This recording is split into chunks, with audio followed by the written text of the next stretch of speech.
Well, this is Garcino The here, best money and we've ever had. okay, well, cool. I'm glad you like it.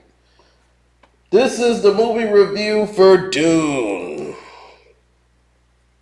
and the House of Atreides is back. Oh yeah, the House of Atreides is back.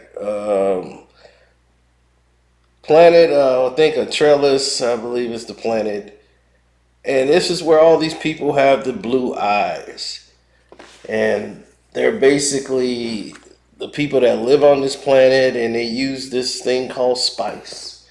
And what it is almost like ghetto oil. You know, it's like it gives you enough. You can use it to get high on. You can use it to fuel your planes and fly around the galaxy. So the most powerful people normally come in and just basically harvest the planet, and then for years, like almost 90, 100 years, they have been harvesting this planet and rude to the people that actually live there, the citizens to the people that live there, to this one guy, the emperor, who controls everything, tells them their time is up and they have to go. And they were turning everything over to the House of Atreides. So the House of Atreides actually came, they were giving it to a new house.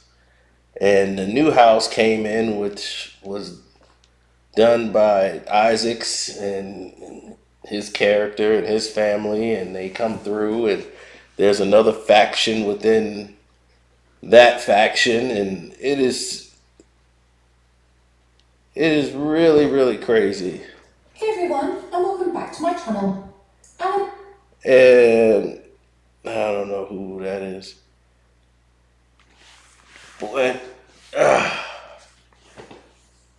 the thing that got me the most was the fact that everyone was seemed to be tripping over the movie because they didn't understand it.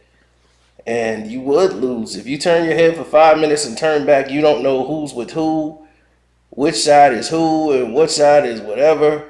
You got another side that's fighting with another side. You can't tell who is who in this battle. It's three different factions taking place. As you come to find out, there's some betrayal going on with another person stepping up or stepping in to start this whole betrayal business, and it's a sabotage. What looks like a promotion is almost like a sabotage in a move of jealousy. So while the whole move is suspicious,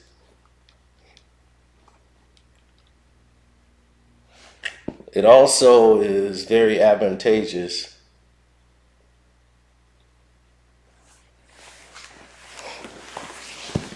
of everyone else.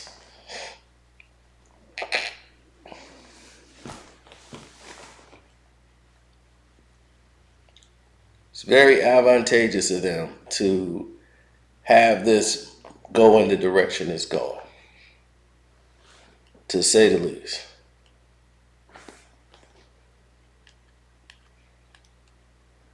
Things will put it.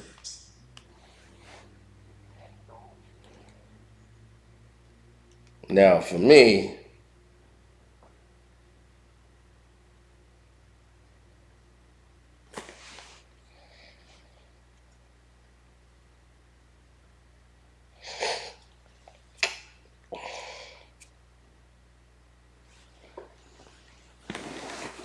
I found this movie to be a slow burn. They use Zendaya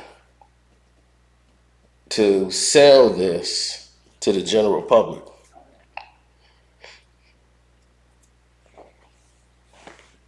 right? They use Zendaya to sell this to the general public.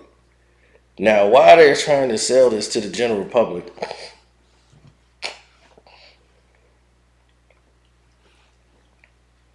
the story and the visuals are amazing, but the film to me is colluded with a whole bunch of political things. Like in the 80s version, you knew who was who, what was what, and the story, the way it played out, and the way it went down. They didn't have the visual, the technology they have now, because it looks amazing and the actors delivered their part. But you got the prince who's gonna take over the throne one day. This, who the people think is the second coming of, let's just say, Jesus, this new savior. And he's like, oh, he's supposed to be the one, And basically, his mom's a witch, and she has a whole witch bloodline in there, and they believe in the prophecy of the son being the guy. So she's basically teaching him some of her witchcraft ways. And because of these witchcraft ways, he has bonded with the people on the island who believes, and some still doubt, that he is who he says he is.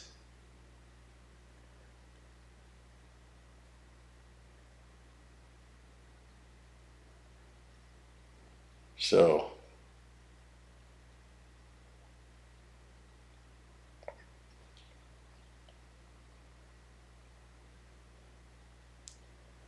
it is what it is. We're stuck in this situation now because this movie it's interesting, but it's rather a slow burn, drag out film that, without the second part coming with like in a month or 2, 3 months, would you go back to get caught up on this movie? You have to really be into this movie in order to do that. No, but you will watch the sequel just to finish it out. But it's not something that's going to stick with you because it's lost with a lot of dialogue and back shots or future shots that's coming that have never happened yet. And you're just confused on who's fighting whom. When the action takes place, you're like, okay, is this the Atreides? Is these the other enemies? The one that got Bart, what's his name? David Batista's a part of? Is it his group? Is it this guy's group? I'm lost. Who's winning the fight? Who am I watching fighting whom? What about the Sand People? There's three groups here, and it's a war going on, and we don't know who's fighting who. We don't know who's winning, and we don't know who's losing.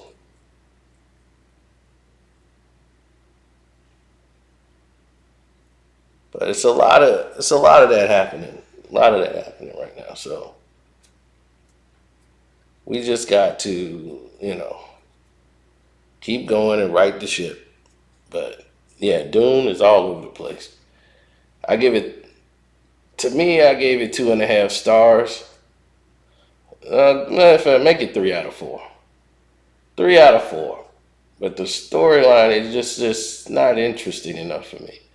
I mean, I've seen it and I like the dialogue. I like everything visually, the actors delivered, but it's so much foreshadowing that is done in this movie that it's like reads like stereo equipment. You know where the movie's going before it even happens, and they basically telling you where they're gonna go and how it's gonna go.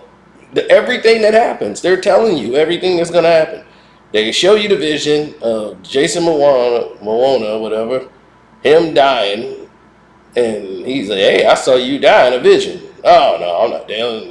Just dreams is just that's just that. And next thing you know, he dies the same way he saw it in the dream. I'm not spoiling it in case you didn't see it because they're gonna foreshadow it and tell it to you, and you're gonna see a lot of that stuff happen in this film. So they're gonna foreshadow, tell you what's gonna happen, then it's gonna happen. But am I excited for the second one? I'm pissed that it ain't happening now. But other than that, it's all right.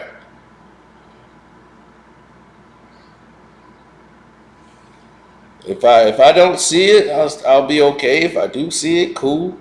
But I'm not gonna lose sleep if I don't see it. So whenever it turn around, I'll check it out. But until then, I'm out.